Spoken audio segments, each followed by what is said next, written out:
La valise s'ouvre lentement, juste devant vous. Autour, le bruit de l'aéroport continue. Mais pour vous, tout devient silencieux. L'agent regarde à l'intérieur, marque une pause, puis relève les yeux. Vous n'avez pas déclaré ça? À cet instant précis, vous pensez que ce n'est rien, un objet banal, un détail, quelque chose que tout le monde transporte. Mais en quelques secondes, tout bascule. Votre sac est mis de côté. L'agent appelle un collègue, et sans vraiment comprendre comment, vous vous retrouvez face à une confiscation et une amende. Le problème, ce n'est pas ce que vous transportez, c'est ce que vous oubliez de déclarer. Et c'est exactement là que la majorité des voyageurs se font piéger. La pire erreur commence par une simple phrase, rien à déclarer. Tout commence souvent par une phrase que presque tout le monde prononce sans y réfléchir. Rien à déclarer. Sur le moment, ça paraît logique. Vous n'avez rien d'illégal, rien de dangereux. Alors pourquoi compliquer les choses? Mais c'est précisément là que l'erreur commence. Le problème, c'est que rien à déclarer ne signifie pas je n'ai rien d'interdit. Ça signifie, je certifie que tout ce que je transporte ne nécessite aucune déclaration. Et très peu de voyageurs font réellement cette différence. Résultat, vous vous engagez dans une file, vous cochez une case, vous validez une déclaration, sans être totalement sûr de vous. Et du point de vue des agents, ce choix n'est jamais anodin. Parce que dès cet instant, vous prenez une position claire. Si quelque chose dans votre bagage attire l'attention, même un détail, cela crée immédiatement un doute. Et ce doute change tout. Ce qui aurait pu être une simple vérification devient un contrôle plus approfondi. Ce qui semblait insignifiant devient une incohérence. Et c'est exactement comme ça que des situations banales se transforment en problèmes bien réels. Ce que déclarer veut vraiment dire et que personne ne comprend. Le mot déclarer semble simple, mais c'est là que presque tout le monde se trompe. Dans l'esprit de la plupart des voyageurs, il y a une confusion très dangereuse. Autorisé égale pas besoin de déclarer. En réalité, ces deux choses n'ont rien à voir. Un objet peut être parfaitement légal, et pourtant devoir être déclaré. Un souvenir, un achat, un cadeau, même de faible valeur, tout peut entrer dans cette catégorie. Et c'est là le piège fondamental, parce que beaucoup se disent « ce n'est pas interdit, donc ça passe ». Mais pour la douane, la vraie question n'est pas seulement ce que vous avez, c'est ce que vous avez choisi de déclarer ou non. Même une petite somme, un objet banal ou un produit courant peut poser problème si l'information n'a pas été mentionnée correctement. Ce qui semble insignifiant pour vous devient, de leur point de vue, une omission. Et le problème, c'est que cette erreur se fait dès le départ, souvent sans même s'en rendre compte. Une simple mauvaise interprétation qui peut ensuite déclencher toute une chaîne de complications. Les objets banals qui déclenchent un contrôle, souvenirs, nourriture, petit achat.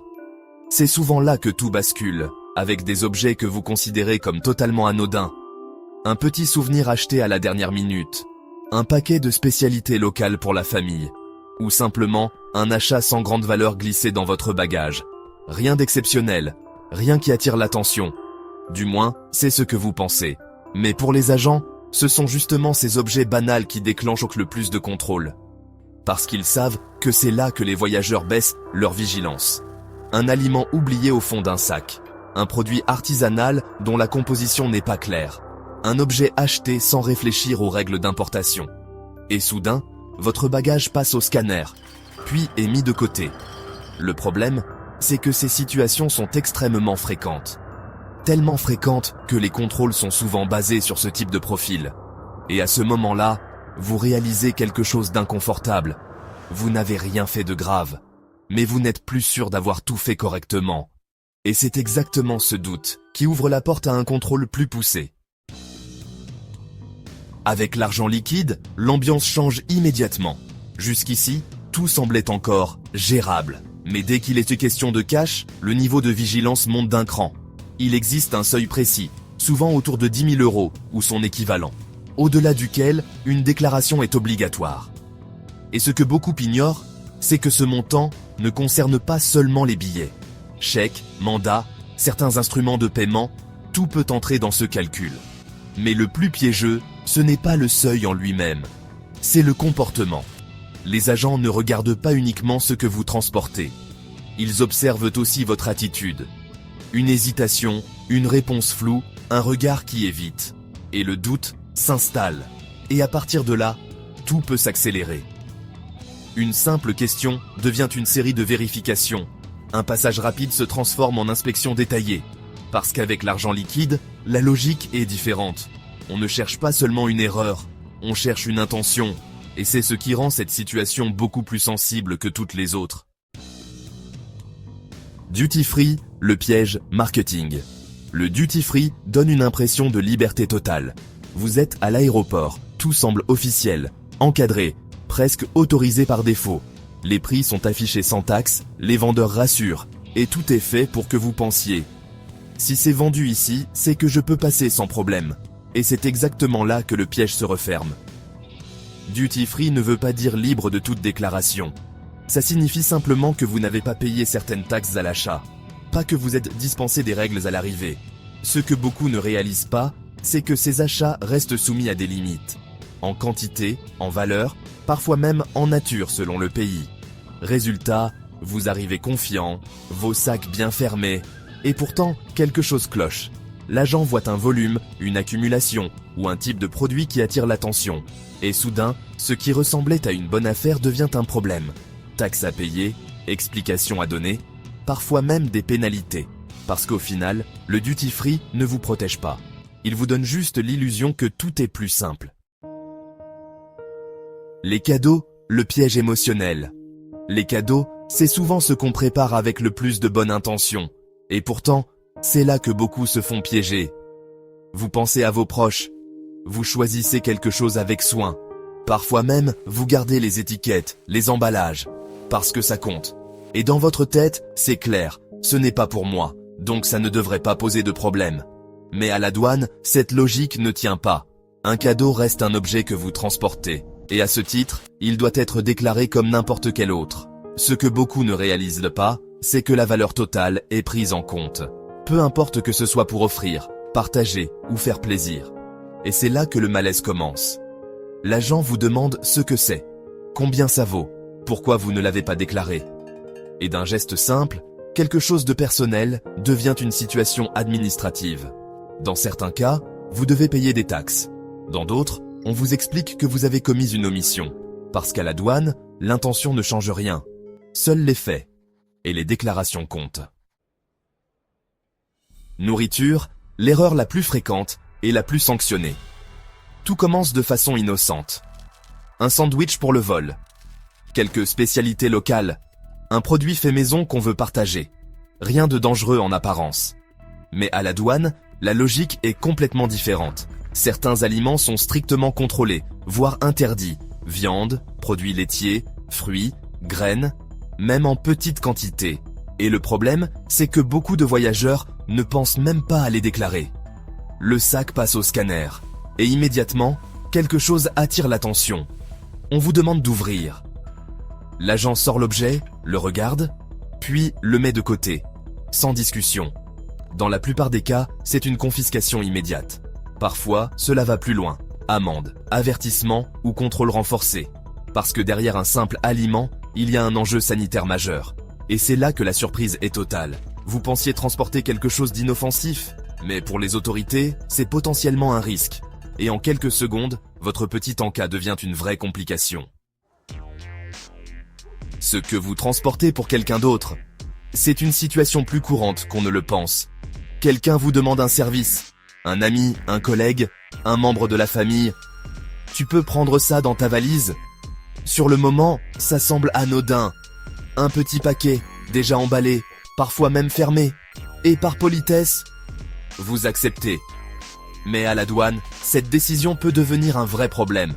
Parce que dès que vous transportez un objet, vous en êtes responsable. Peu importe à qui il appartient. Et le plus inquiétant, c'est que vous ne savez pas toujours exactement ce qu'il contient. Un produit mal déclaré, un objet soumis à restriction, ou simplement quelque chose qui attire l'attention au scanner. L'agent vous pose une question simple. C'est à vous? Et à partir de là, tout devient inconfortable. Vous hésitez, vous expliquez, vous cherchez vos mots. Mais pour eux, la situation est claire. Vous êtes la personne qui transporte l'objet. Et c'est là que le doute s'installe. Parce qu'à leurs yeux, ne pas savoir exactement ce que vous avez dans votre bagage, c'est déjà un signal de risque.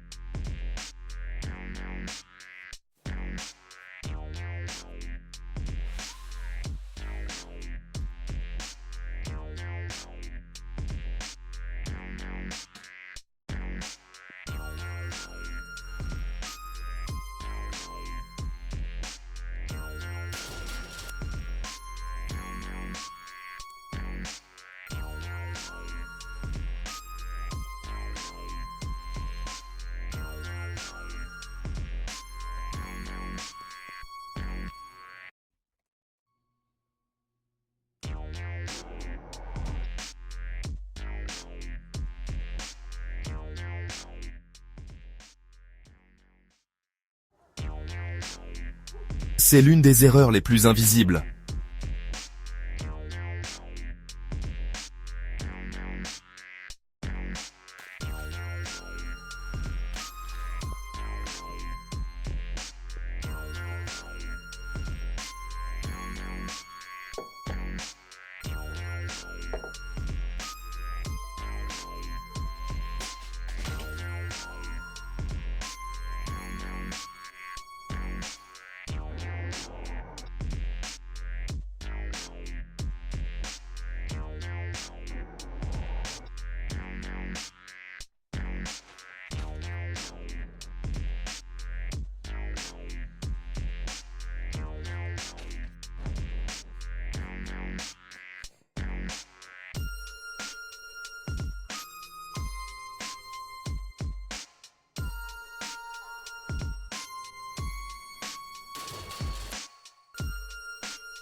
Et pourtant, elle surprend énormément de voyageurs.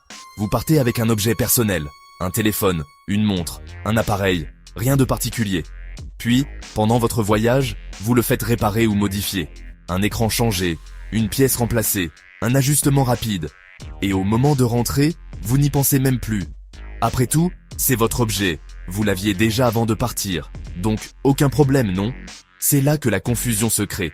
Ce que beaucoup ignorent, c'est que la valeur de la réparation ou de la modification peut être considérée comme quelque chose à déclarer. Pas l'objet lui-même, mais ce qui a été ajouté. Et évidemment, personne ne pense à ça au moment de passer la douane. Résultat, si l'information ressort, facture, inspection, question précise, vous vous retrouvez à devoir expliquer quelque chose que vous n'aviez même pas envisagé. Et c'est exactement ce qui rend cette situation si piégeuse.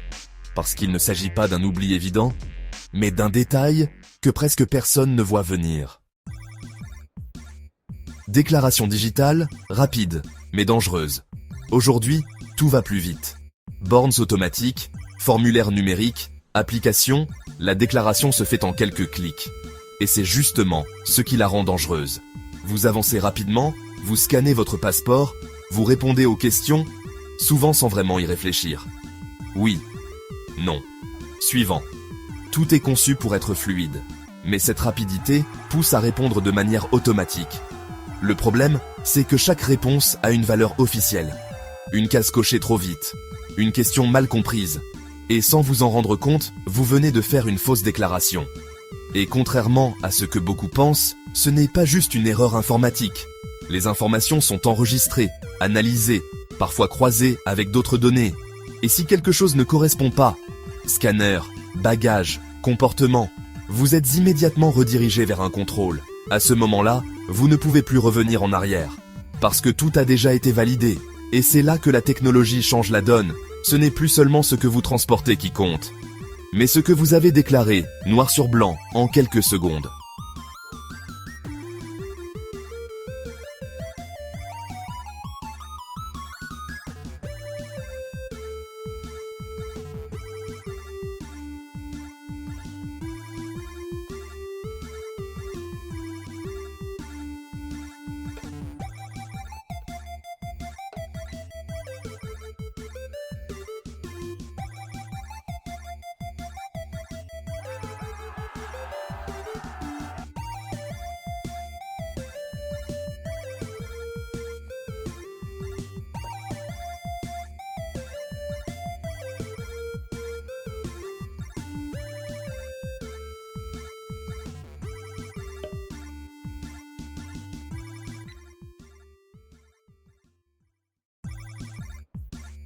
Le moment où l'agent doute de vous.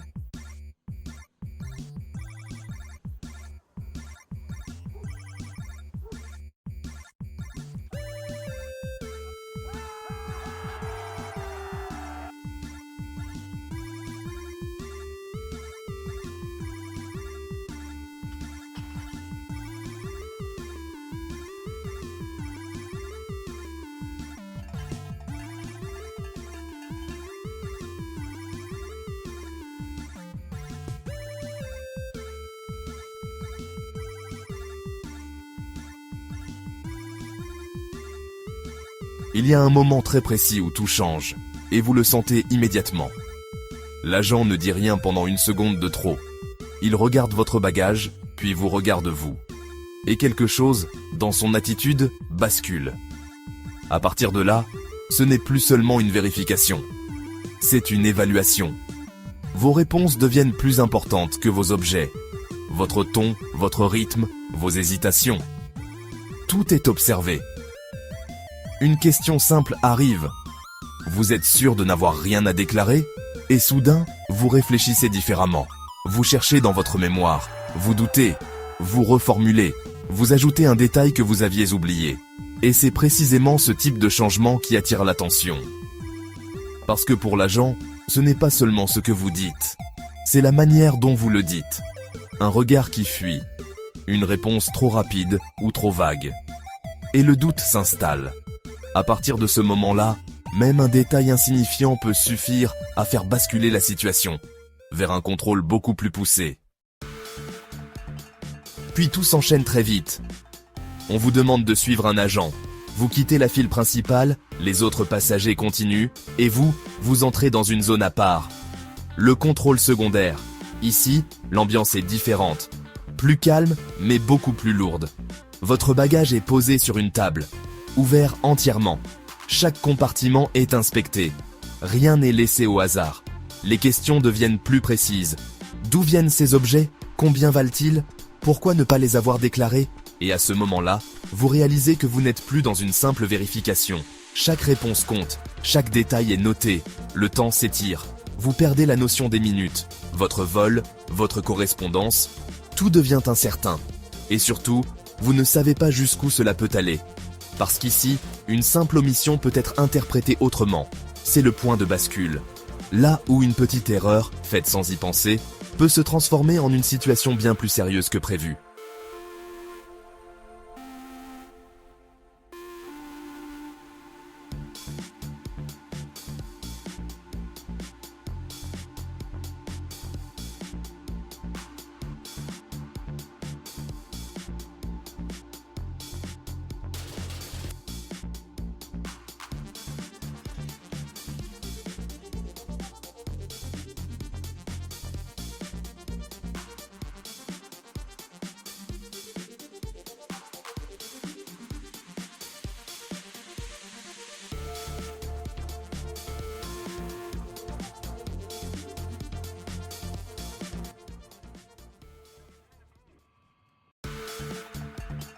Et c'est là que beaucoup tombent de haut.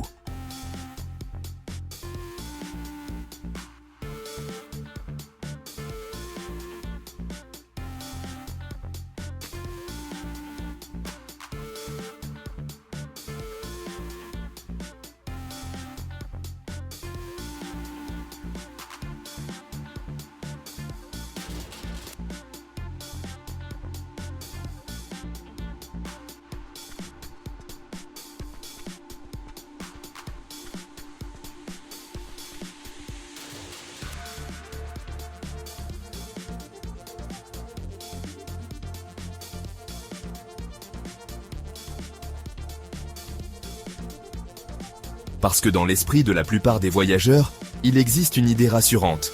Je n'ai pas menti, j'ai juste oublié. Mais à la douane, cette distinction ne vous protège pas vraiment. Oublier de déclarer quelque chose, c'est déjà une infraction, même sans intention. Ce qui compte, ce n'est pas ce que vous vouliez faire, c'est ce que vous avez déclaré officiellement. Et une fois que la déclaration est validée, elle devient votre responsabilité. Dire ensuite « je ne savais pas » ou « je n'y ai pas pensé » change très peu la situation. Parce que du point de vue des autorités, chaque voyageur est censé connaître, au minimum, ce qu'ils transportent. Et c'est là que le twist est brutal. Vous pensiez être de bonne foi, mais juridiquement, l'omission reste une faute. Conséquences: amende, confiscation, parfois un signalement dans votre profil. Et ce détail peut vous suivre bien plus longtemps que vous ne l'imaginez. Parce que, au final, à la douane, oublier n'est jamais vraiment considéré comme innocent. Aujourd'hui, les règles sont plus strictes que jamais. Les contrôles sont plus rapides, plus précis, mais aussi plus exigeants. Le problème, c'est que la majorité des voyageurs fonctionnent encore avec de vieux réflexes. On pense que ça passe, que ce n'est pas grave, jusqu'au moment où ça ne passe plus. Et à la douane, une seule erreur suffit. Un détail oublié, une case mal cochée, une mauvaise interprétation. Et tout peut s'enchaîner très vite. Contrôle, confiscation, amende. Parce qu'au final, la règle est simple. À la douane, vous n'êtes jamais sanctionné pour ce que vous avez, mais pour ce que vous n'avez pas déclaré.